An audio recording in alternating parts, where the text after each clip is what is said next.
Bonjour à tous, j'espère que vous allez bien. Aujourd'hui on se retrouve dans une nouvelle vidéo dans laquelle je vais répondre à vos questions. J'avais mis une story Instagram dans laquelle je vous demandais de me poser toutes vos questions. Mon compte Instagram est Julia la Tulipe, donc du même nom que la chaîne YouTube. Aujourd'hui on va répondre ensemble à quelques-unes de vos questions. Donc on va commencer sans plus tarder par la première question. Comment arrives-tu à ne pas acheter de vêtements? Ça c'est une question qui revient souvent. Elle est couplée en général avec celle qui traite des achats compulsifs et je la comprends parce que pendant des années et encore de temps en temps aujourd'hui, j'ai du mal à résister à l'envie d'acheter des vêtements. Je pense que ce qui m'a le plus aidé, c'est vraiment de prendre conscience de tout ce que j'ai déjà. De faire régulièrement un tour dans son armoire, sa garde-robe, son dressing et visuellement de voir tout ce qu'on a. Parfois même de compter. Ça permet en fait de se rendre compte que on a parfois 10, 15, 20 t-shirts.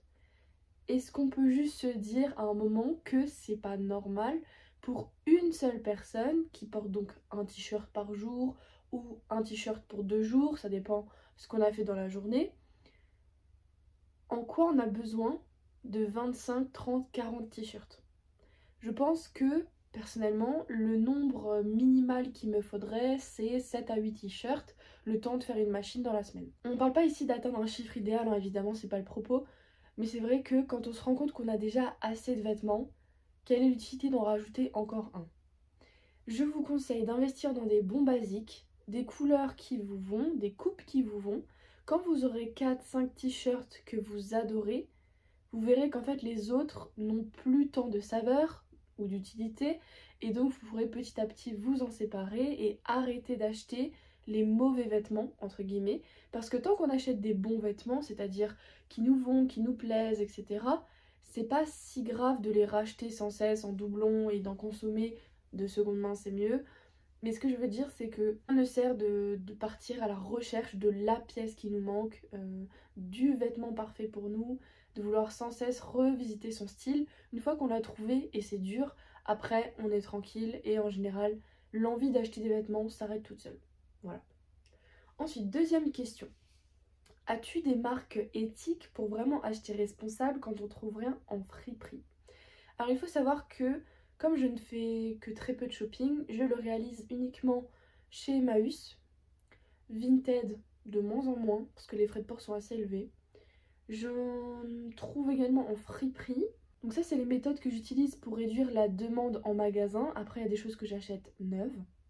Mais je n'ai pas de marque éthique à vous conseiller parce que j'en connais pas moi-même. Donc c'est l'occasion en commentaire si vous voulez me donner vous des conseils et des marques à soutenir, c'est l'occasion. Je sais qu'il y en a qui font énormément d'efforts et qui ont des productions beaucoup plus raisonnées, qui utilisent des méthodes et des textiles plus éco-responsables, etc. Mais j'en connais pas personnellement puisque je ne suis pas consommatrice. Je privilégie pour l'instant la seconde main pour une question aussi de budget et de méconnaissance de ces marques. Voilà. Donc à vous de me dire. Ensuite, comment se faire des défis sans shopping, sans craquer en fin de mois? Donc vous voyez que c'est un thème qui revient beaucoup. Alors je vais pas m'étaler autant qu'avant puisque j'ai un peu répondu déjà. Pour moi, quand tu as déjà ce qu'il te faut dans ta garde-robe et que tu aimes ce que tu as, en général, le shopping de lui-même n'a plus trop d'intérêt. Tu peux appliquer une règle qui s'appelle la règle du plus 1, moins 1. Moi, ça fonctionnait très très bien. C'est-à-dire que dès que j'achète un objet, enfin un vêtement, pardon, je dois retirer un vêtement de ma garde-robe. Ensuite, pour le shopping, moi tout simplement je vais pas dans les magasins qui proposent de la vente de vêtements, je vais pas dans les centres commerciaux, j'évite, en fait vraiment j'évite d'y aller si j'ai pas besoin. Et c'est plus une activité à part entière pour moi, c'est-à-dire que le shopping c'est un moyen d'obtenir un truc qui me manque, mais de moi-même faire du shopping toute seule, ça me viendrait plus vraiment, ou alors uniquement dans des enseignes solidaires que je soutiens, Emmaüs, Espoir, etc. Mais c'est vrai que tout simplement de ne pas y aller si vous êtes quelqu'un qui a tendance à craquer. Et après, ben, s'allouer un budget shopping tout simplement et ne pas le dépasser. On m'a demandé si j'ai prévu de changer de métier prochainement. Alors cette question m'a fait sourire parce que j'en ai pas du tout parlé sur les réseaux. Donc je me suis demandé comment la personne pouvait deviner ce qui se passe dans ma vie. Donc effectivement, j'ai travaillé pendant 3 ans dans le domaine du tourisme. Donc pour rappel, moi j'ai 23 ans, j'ai étudié le tourisme à un niveau licence et j'ai trouvé un métier dans cette branche. Donc j'ai d'abord fait 1 an d'alternance pendant la licence, ensuite 2 ans en tant que chargée de communication et promotion pour une destination touristique. Ça m'a beaucoup plu, mais j'avais besoin de changement. Il y a plusieurs raisons qui font que je devais partir. Du coup je suis en transition professionnelle et je peux vous dire que ça s'est mal passé pour moi. Donc si ça vous intéresse, je pourrais en faire une vidéo plus tard quand j'aurai du recul, parce que là je suis encore un peu dedans. Mais Pôle emploi, le chômage, c'est une histoire, hein. Que penses-tu des liseuses? Perso, j'aime la sensation d'avoir un vrai livre en main. Alors je suis d'accord, en fait je suis pas contre les liseuses, j'aime toute forme de lecture, qu'elle soit virtuelle, numérique ou physique, mais personnellement j'ai pas passé le cap de la liseuse parce que aussi j'adore avoir un livre dans les mains, j'adore pouvoir donner mon livre une fois que je l'ai lu. Ensuite j'allais uniquement à la médiathèque pendant 1 an et demi, donc dans tous les cas c'est des livres physiques, et puis maintenant que j'en rachète un petit peu progressivement, puisque ça faisait 1 an et demi que j'en avais pas acheté, donc je me suis dit t'as quand même le droit d'en acheter quelques-uns.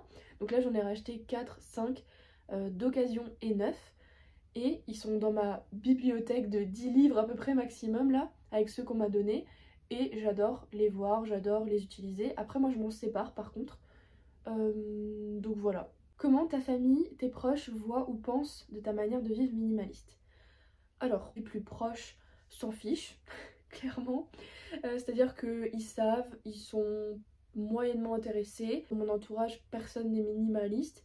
Honnêtement, c'est pas un problème en fait, tant que c'est respectueux, c'est-à-dire que ça leur change rien en fait que j'ai 3 pulls ou 100 pulls, eux ça leur change strictement rien. Mon compagnon, il ne s'en plaint pas parce que au contraire, lui ça le mène un petit peu vers la voie de la frugalité grâce à moi, parce que j'ai ce raisonnement toujours de me dire en as-tu vraiment besoin, est-ce que c'est quelque chose qu'on va vraiment faire maintenant, investir maintenant. Et donc comme on réfléchit à deux, il y a des fois où lui-même pour lui il va se dire ah oui c'est vrai en fait c'est un peu un achat compulsif. Donc ça c'est un impact positif, voire même on me soutient et certaines personnes se sont rattachées à cette philosophie petit à petit, donc c'est cool, c'est positif. J'ai pas eu de remarques négatives. Pratiques-tu le minimalisme dans ton travail? Si oui, de quelle façon et quels tips donnerais-tu? Alors oui, je pratiquais le minimalisme dans mon ancien poste. C'est un poste donc de bureau puisque je travaillais dans la communication et on a tout intérêt à être assez organisé puisque je faisais aussi de l'événementiel. Le fait d'avoir un agenda minimaliste, c'est-à-dire de noter que les priorités, de s'affairer à une tâche à la fois, d'être assez productif, ce qu'amène le minimalisme pour moi, c'est beaucoup plus intéressant. Ce que je faisais, c'est que sur mon bureau, il n'y avait rien. Mon bureau, entre guillemets, attitré, il y avait mon écran, mon clavier, ma souris, c'est tout. Ce que je faisais, c'est que quand je recevais des mails, je les triais régulièrement, en fait quotidiennement dans des dossiers, ou alors je les jetais. Les spams, les demandes inutiles, ce qui n'a pas besoin d'être justifié, ça bouge, c'est mis à la poubelle directement. En fait, numériquement aussi, j'étais minimaliste, de savoir aussi poser ses limites. C'est ça aussi être minimaliste pour moi, c'est que quand il était 17h et qu'on me proposait de faire une réunion alors que je finis à 17h, bah c'était non. Je pense que le minimalisme c'est vraiment un moyen pour moi en tout cas d'être plus productive, de réussir à savoir où je vais, comment j'y vais, et donc dans le travail c'est hyper important. Aussi mon sac était assez léger, j'évitais d'amener 100 000 et une choses au travail. Est-ce que tu tends vers le zéro déchet volontairement ou bien c'est avec le minimalisme? Alors pour moi c'est les deux en même temps. J'avais fait une vidéo sur, un podcast pardon, sur l'éco-minimalisme, je vous mettrai les références en barre d'infos. Aujourd'hui j'ai un mode de vie souple, équilibré pour moi, c'est-à-dire que dans ma maison tout n'est pas zéro déchet. Dans la salle de bain je suis beaucoup zéro déchet mais pas du tout parfaite, il y a encore des produits avec du plastique. En fait c'est un cheminement qui pour moi va ensemble parce que plus tu réduis ta consommation, moins tu utilises de ressources, donc c'est plus écologique.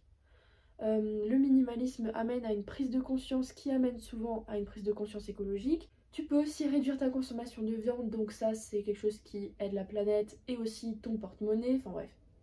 Il y a mille et une passerelles par rapport à l'écologie et au minimalisme, donc pour moi ça va ensemble. Ensuite, comment faire comprendre aux autres notre mode de vie, surtout pour éviter les remarques blessantes? Donc c'est un sujet qui revient quand même régulièrement, le regard des gens par rapport à notre mode de vie. C'est compliqué pour moi de dire ça parce que je suis moi-même sujette à être très sensible au regard des gens, mais honnêtement, il faut s'en foutre. Là, si quelqu'un regarde ma vidéo et n'est pas d'accord avec mon mode de vie, il aura perdu, je sais pas, une quinzaine de minutes de sa vie, une dizaine de minutes à m'écouter pour rien. parce que c'est pas mon problème personnellement si je suis heureuse dans ce mode de vie qui en plus ne fait de mal à personne. Je n'impose jamais rien à mes proches. J'avais fait une vidéo, ou plutôt un podcast sur comment vivre avec les non-minimalistes. Et l'idée c'était de montrer comment on fait pour que ça se passe bien. Donc je t'invite à regarder cette vidéo que je mettrai en barre d'infos. Regardez des comptes Instagram inspirants de gens qui sont déjà minimalistes et vous verrez que ça se passe très bien. C'est pas grave si votre conjoint, vos enfants ne le sont pas.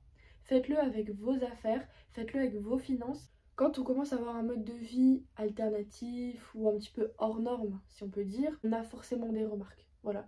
Et j'ai envie de te dire, même si tu restes dans le chemin tout tracé, tu auras aussi des remarques. En fait, quoi que tu fasses, tu seras jugé, critiqué, que tu sois exposé en ligne ou pas. Donc bon, et ben ma foi, je crois qu'on a fait le tour. On arrive donc à la fin de la vidéo, j'espère qu'elle vous aura plu. Si vous avez d'autres questions, n'hésitez pas à me les poser en commentaire ou sur Instagram. En général, ça donne lieu à une discussion très sympathique, donc c'est toujours avec plaisir. N'hésitez pas à vous abonner, à mettre la cloche de notification pour savoir quand je sors une nouvelle vidéo. Je vais essayer de garder le rythme parce que comme je l'ai dit, je change de travail, donc je connais pas encore mon rythme, mes équipes et comment ça va se passer, donc j'espère que j'arriverai encore à faire les vidéos. Vous serez informés sur Instagram, donc n'hésitez pas à me suivre également là-bas.